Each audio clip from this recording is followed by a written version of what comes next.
This is the Amazon 1 month overview reading for the month of July 2024. It's currently May 30th, 2024, 10:10 p.m. Eastern Time.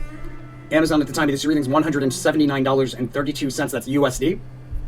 The shuffle video for the July Amazon reading was created on May 24th, 2024 at 1:41 a.m. Eastern Time. That's a video playing for you in the lower left corner. The overall theme and behavior for Amazon in the month of July is a disappointing failed attempt to break through key resistance, followed by a decline through key support. There's also, it's crossed with a devil card, indicating a significant intentional fake out or shakeout of some kind on a one year chart scale. It's intended to make the retail investor do something impulsive and obviously make them do impulsively the wrong thing. So that's crossed with the disappointing attempt to break through resistance. Now, when you see the disappointing card, it usually implies that there was already an attempt at the resistance, and then we failed to break through, and then we establish support, and then we go and we try to attempt it again, and that's the disappointment attempt. Usually is the second attempt, because you falsely established support. It looks like you're going to break through on that second attempt, but instead you decline through that falsely established support. The behavior around the highest high, we have the Dominion card indicating significant price swings on a 1 month scale minimum, and those price swings, in the midst of those price swings, we should see the high, and most likely we see the high more than once, at least twice, based on the Dominion card in the high signification position. Now, the lowest low significator, the Queen of Wands, a rally out of the low along a diagonal trend line, breaking through a horizontal resistance on a multi-day scale to meet a second resistance on a multi-day scale before pulling back to somewhere between those two price levels. So this notable rally out of the low. Also, the high and the low, or the highs and the lows, are within close time proximity to each other. So usually when you see that happen, they're within a couple days of each other, or maybe 3 days. I'm going to get into the day-by-day chart behavior, as well as timing the highest highs, the lowest lows, and the best trade opportunities. But before I do that, I just want to make sure that you're aware. The whole purpose of the channel is to transmute some of the competitive energy of the stock market into goodwill. We do that by following the rule of karma for the channel. You go to the resources tab of our website, Tarot for Traders, and 5% of the profits from every profitable trade utilizing this information should be donated forward to one of these charities, or pick a charity of your choosing, as long as you're paying 5% forward, and then 5% should be sent back to the channel through one of these links. If you're international, you can use Wise, or you can use YouTube tips, and that leaves you at 90%. Make sure to spend that 90% out of love. As long as you follow those rules, you follow the rule of karma for the channel, the universe considers you an angel investor. It's going to send it back to you tenfold for following through. Blessings to all my angel investors. Let's get back into it. Okay, so on the first, we have a notable decline through multiple support levels, taking us into a lowest low thus far towards the second half of the day. However, out of that lowest low thus far, which is a notable decline into it, there's a breakout, a big move to the upside, and a breakout with a peak kind of on the cusp of the first second, and there's a trade opportunity at that peak I'll talk about in the paid version. On the second, a lot of price change covered. There's a prominent peak and a prominent crest on a 1 month scale highlighted there on the second. And when you see the Ace of Discs, generally there's a cash out opportunity and a lot of price change into and or out of an important support level on a multi-day scale. It looks like we declined from the peak on the cusp of the first second into a trough midday on the second, and that becomes pretty mixed behavior on the third, where we have a decline from a resistance level down to a support level. We do a reversal and return all the way, we retrace all the way back to that original resistance that we fell from. We do a reversal off the resistance, and we decline from it again all the way back down to that support, creating a sideways S within a channel. Most likely there's a gap up over the holiday, and then remember, it's a half day on the third, but most likely there's a gap up there, or a rally into the holiday, and or a gap up on the morning of the 5th, but we have a significant move to the downside. There's a trade opportunity there on the 5th, and a decline through multiple support levels, taking us into another lowest low thus far towards the end of the day. There might be a move midday off of a temporary low. I'm advised not to chase that move to the upside. It'll most likely be at an important technical price level where there'll be like a bounce. I'm advised not to chase that. Now, if I'm wrong and there isn't a lowest low thus far at the end of the day, and instead we have a peak, because there's a possibility, it's not a strong one, but there's a little bit of a possibility, you could read it that way. So at the end of the day on the 5th, if I'm wrong and there's a peak at the end of the day on the 5th, I would say expect a sharp drop over the weekend. Either way, on the 8th, we have a prominent peak and a prominent trough on a 1 month scale, as well as some cross-reading correlations to the month's low on the 1 year reading. When you look at the 1 year, the AM card correlates to the card for the 8th, the 9th, and the 11th, as well as the theme card, and nowhere else, indicating that this could very well be a lowest low over here. So it looks like we go from a high on the 5th, a high side thus far, to a lowest low, or a high side period, I should say, to a lowest low thus far on the 8th.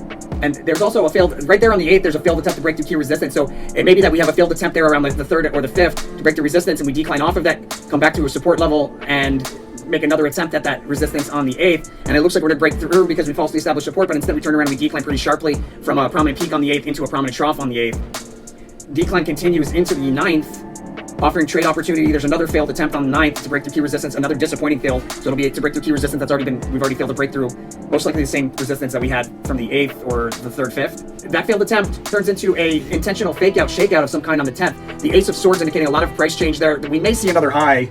It's possible that we see another high, because when I look at the S&P 500 reading for July, there's possibility of another high, maybe 1 or 2 more times here in the second week. So it's possible that we do see the high again here, somewhere between the 10th or the 12th.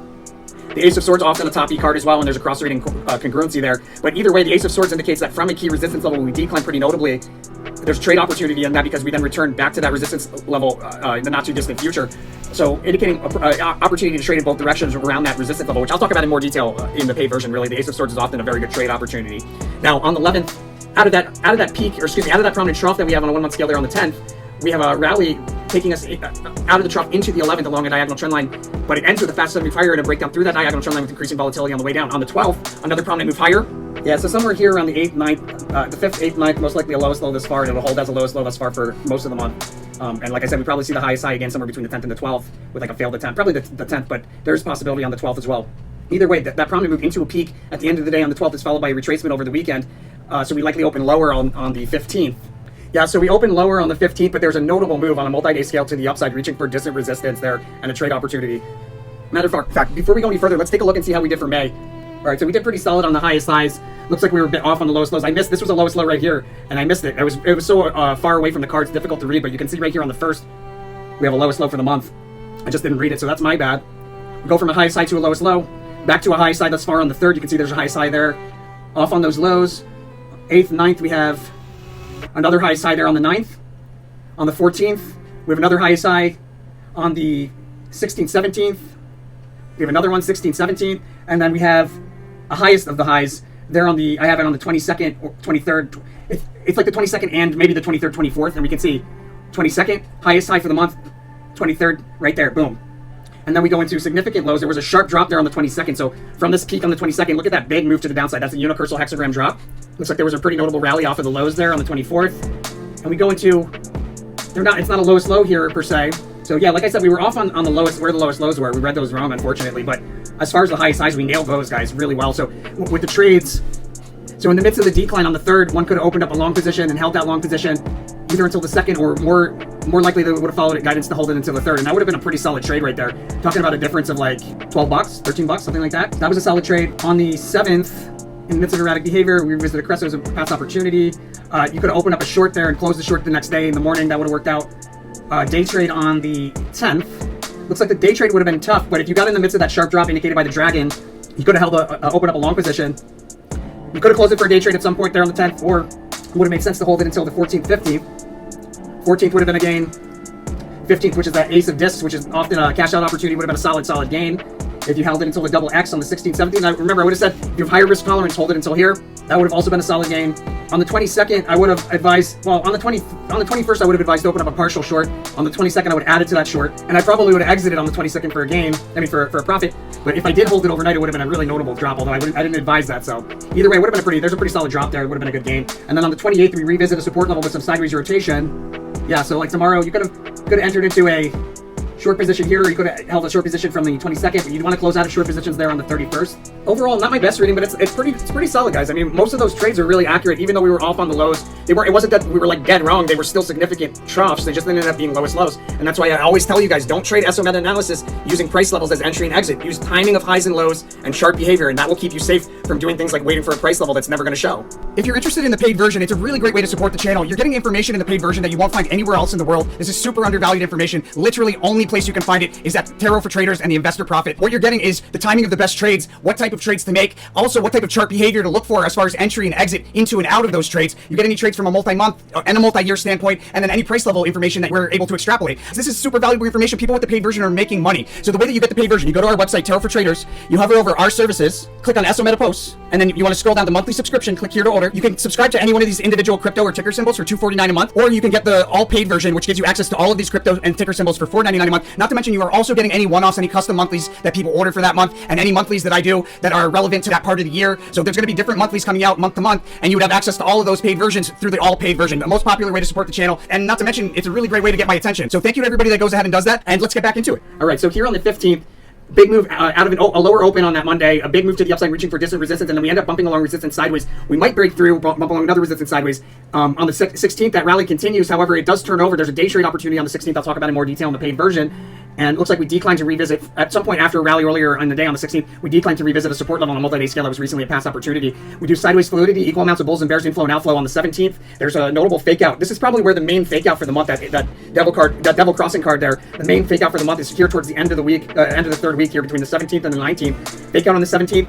A crest on the 18th that we sell off from through down to and through support, and then we do a U-shaped reversal below that support, come back and reuse that as support. I'm advised to be very careful towards the end of the day on the 18th or on the cusp of the 18th, 19th at a trough, because there's something that we're likely to do something. We're likely to be misled, and that makes total sense with those yellow correlations to the devil card. On the 19th, we have a period of sideways rotation and a sharp drop that stands out in that period of sideways rotation. In the midst of that period of sideways rotation with the sharp drop, we do revisit a support level that was recently a past opportunity. There is some possibility of another lowest low taking place here on the 19th, 20, or the 22nd. It's a little hard to determine, but I'm seeing a low there around that weekend on the S&P 500 reading. So there's also a pretty big move to the upside off of that support level there on the 19th, and that move to the upside is likely a fake out. We open lower on the 22nd, probably on the lowest low or a very significant low. There's an important technical price level on a one-year chart scale highlighted there on the 22nd, so look out for that. That could be a low, that could be a high.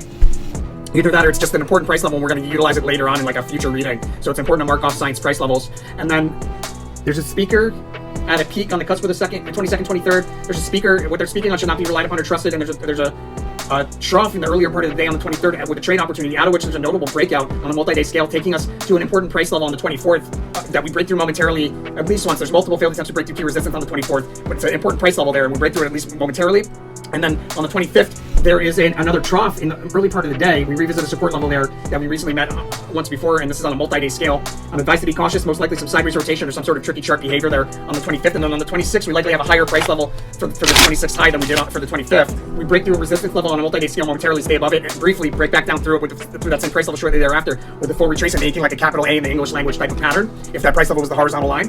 And then off of that peak, there's a significant decline taking us continuing over the weekend into a really sharp drop on the 29th. So there's likely a gap up over the weekend, or we open higher on the 29th, but there's a significant decline throughout the day on the 29th that off of a near overbought crest. We sell off pretty notably, declining, continuing into the 30th. Hard to say if the decline ends on the 30th or the 31st. Probably on the 30th, out of a lowest low or a really significant low, there is a big move starting out of a decline from the bottom of the range and taking us all the way to the top of a range. A gap down overnight or a decline early in the day on the 31st. Significant decline actually overnight and into the morning on the 31st, but out of that decline a bit moved to the upside, even in the face of seemingly really scary, overwhelming negative chart behavior. In the sneak preview for August, we have a period of volatility and a sharp drop that stands out in that period of volatility. There's also most likely a high in there, like a highest high of some kind, an important one, as indicated by this Labradorite ruin or stone. And we do see highs here towards the end of the month of August on the 1 year, so that's pretty solid. See that we were on point about this ellipse right here and the price level entering that.